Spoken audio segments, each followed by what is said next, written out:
La mia vita è finita nell'istante in cui è finita quella di vostro figlio. Quello che mi rimane da vivere, merito di viverlo nel tormento e nel dolore, per quello che è successo. Non chiedo perdono, vi supplico di non odiarmi e di credere che non ho potuto impedire questa tragedia. Vi auguro di trovare la pace che io non avrò mai. Le parole di Davide Begalli, il 39enne che ha travolto e ucciso Chris Abom a Negrar, lasciandolo in fin di vita e andandosene quando il ragazzino avrebbe potuto essere salvato. Destinatari del messaggio, affidato al suo avvocato, sono i genitori del ragazzino, sconvolti come tutta la comunità. In queste ore, dopo giorni di roventi polemiche per la decisione di denunciarlo soltanto a piede libero, il GIP di Verona ha disposto per l'operaio gli arresti domiciliari su richiesta del PM, vagliati gli atti depositati dai carabinieri.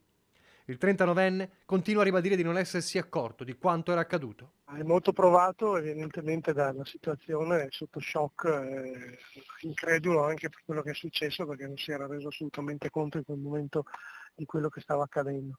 La sua versione è sempre quella, dice ho sentito un gran botto, pensavo di aver ruttato qualcosa che poteva essere sulla strada, una segnaletica stradale o qualcos'altro, si è fermato, è sceso dalla macchina, era buio, ha guardato il tratto di strada dove è successa la cosa, non ha visto nulla ed è ripartito pensando appunto che ovviamente non si è neanche lontanamente immaginato di quello che poteva essere successo, quindi se no l'avrebbe subito soccorso. Il fatto è che il ragazzo purtroppo è caduto nella scarpata, in mezzo all'erba e quindi non ha potuto vederlo. Le telecamere lo avevano immortalato quando il giorno dopo, danni alla carrozzeria evidenti, si recava al lavoro come se nulla fosse.